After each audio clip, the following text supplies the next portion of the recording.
Who the hell did I almost marry part one? Guys, brace yourselves. Brace your fucking selves. So he messaged me on Snapchat and he was like, "Hi, beautiful. Do you have anybody taking care of you? Because if not, I'm ready to spend my savings." I was like, "Oh, I like that."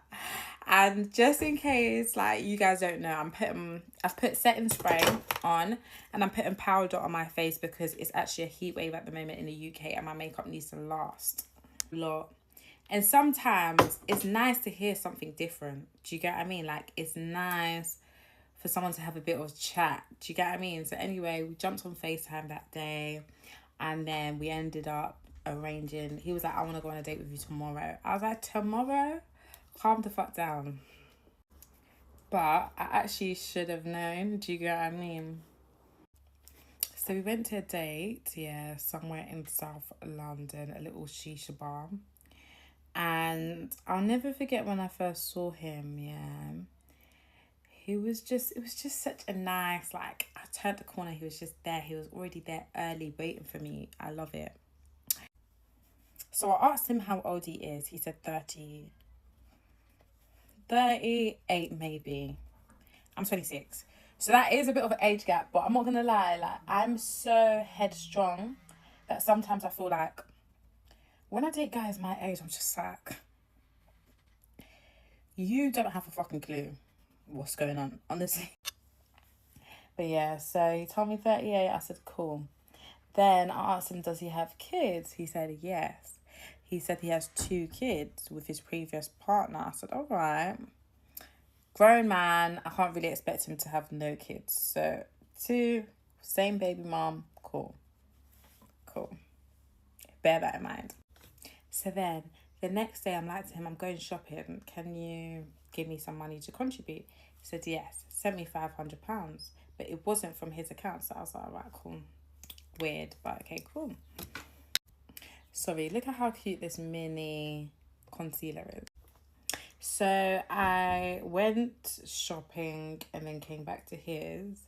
And then the relationship just fast tracked. Like, we was just in each other's space 24/7, like always together, yeah.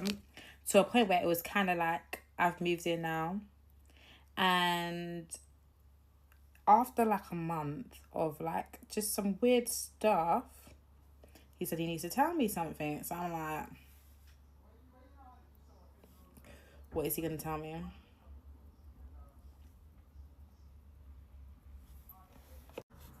So then he tells me that his accounts are all frozen.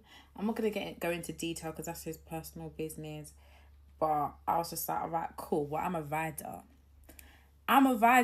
That's calm. I'm going to hold it down for you. I had a good job at the time. So I was like doing my thing, helping out here and there. Which I don't mind if we're going to be together in the future. And if you're telling me this is going to be sorted and that you're going to take care of me, then that's fine. Cool. Guys, when I say it was romance in that house, like, okay, guys, I'm going to do this story again on YouTube so I can be a bit more graphic, but TikTok can't take it. They can't take it to get. So anyway, everything was going so well, and then I started to want to go out because it's like I've been tied up in the house, loved up for 2 months with you. And that's when the manipulation and the control started. Oh my days. If you guys want a more in-depth video into some of the things that he used to do, I will tell you. But one of the things would be, so it was the day of carnival. I told him I'm not going carnival, but I am going to go to like this day party with my friends. So I got dressed, went to the day party. I'm at the day party. Why does he message me and say, someone sent me a video of you somewhere that you're not supposed to be? Send me a video now. Need a video. Send me the video right now. I don't get on my fucking nerves because there's no reason for me to lie. Do you get what I mean? I said to him, you're crazy. And then he was like, what? I'm coming to you to tell you that, like, somebody has sent me a picture of you and you're coming to tell me I'm crazy. Like, why don't you just send me a picture of where you are? And then we keep it stepping. But then it started to be more frequent that he wants videos of me where I'm going, proof that I'm with my friend. And I said, nah, we're not about to start this.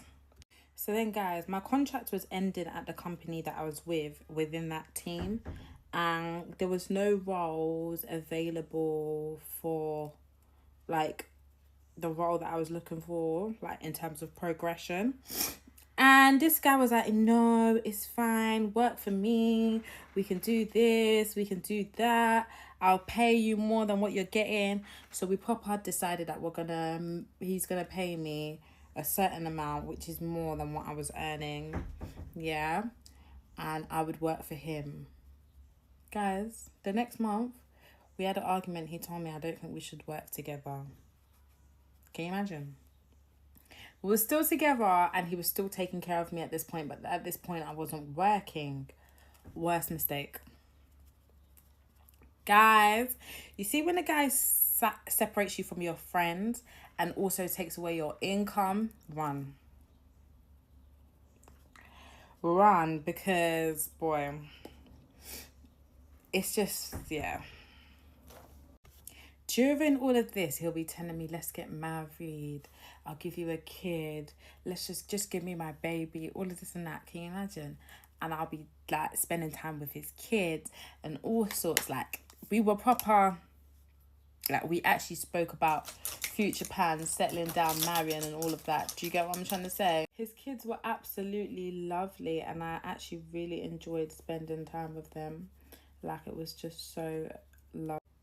So here's where things got real technical. I was sitting in my house one day, bearing in mind, I'm basically living with him now. I'm doing like a couple of days at home and then the rest of the week at his house, yeah. I'm cooking for him. Do you get what I mean? Like, I'm helping out with his business. Like, we were proper locked in, although we would have arguments every now and again. And like, times were hard sometimes, but he would support me. Like, he would, if I'm going on holiday, he'll give me spending money. Like, my birthday, he would overdo it. Do you get what I mean? So it was like, I was happy. Do you get what I mean? Like, as long as you're taking care of me, I'm happy. But yeah, as I said, I was literally sitting here one day and my sister was like, Barisha, did you order this book? And I was like, no. And then she brings me the book and it's his ex-wife on there. And I'm like, why is this book come to my house? So I start reading the book, and in the book it says she was married to so and so, his last name, and that she was in an abusive relationship with him. He was emotionally and physically abused, not physically, emotionally and financially abusive and all of these things, but then it got worse. Head to part 2 for the rest. Who the hell did I almost marry? Part 2. So I'm sitting here and my sister goes, Barisha, did you order this book? And I see his ex-wife on the cover and I was like, huh? So I started reading it. As I'm reading it, she's talking about her life with him and how he was manipulative. He's a narcissist. How he was abusive to her emotionally and financially.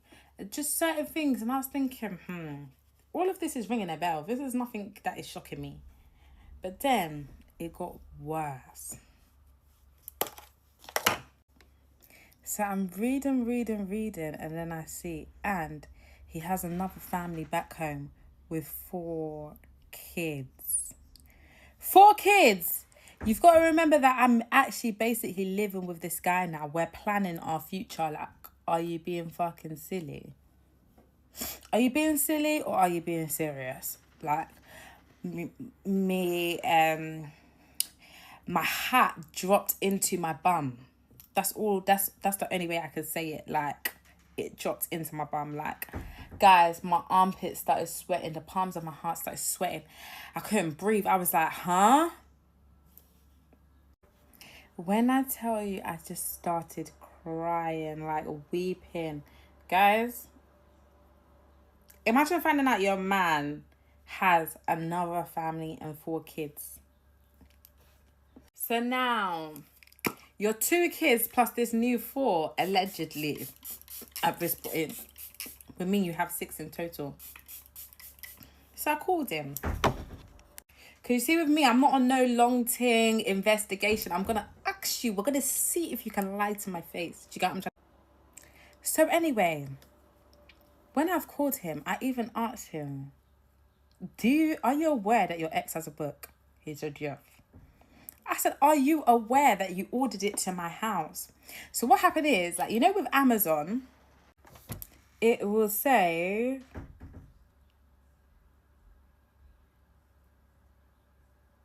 your previous addresses. You see, God. You have accidentally ordered this book, snitching on yourself, to my house. See, God, he don't play about me. Guys, stay in your word. Stay in your word, because God, he won't play. And guys, can you believe he lied? And I believed him. He actually wriggled his way out and he told me that is not true. And then one day he said he wants to take me out and tell me something. He still didn't end up telling me. And then I got home and he FaceTimed me and he said, I need to tell you something. And I was like, what?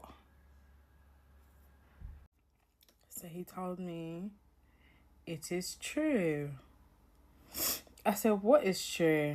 And he said about the kids. He has another 4 kids in Nigeria. So the 2 plus the 4 would make it 6. Which would make my child number 7. Are you mad? Are you mad? I said, see, so you think that I'm going to marry you and have a kid with you? So when you die, your kids can all be fighting me and my children for everything. You think I've got time for that? I was like, why are you thinking about when I die? But these are things people don't think about and they can't bring their children stress. Like, my child's going to be the number 7. Do you get what I mean? Those 2 wives are going to gang up together on me and my kids. I ain't got fucking time. Do you get what I'm trying to say? Moreover, you've got 4 kids to take care of before me and my child. Bye. One thing I will say is, and we had such great times. Like, we'll do karaoke, just me and him in the house. We've had water fight in the house. We've had a barbecue in the house. Like, we had a time together. Do you get what I mean? And it's just sad because I can just see. Yeah, it's just sad because why would you lie? Why would you lie?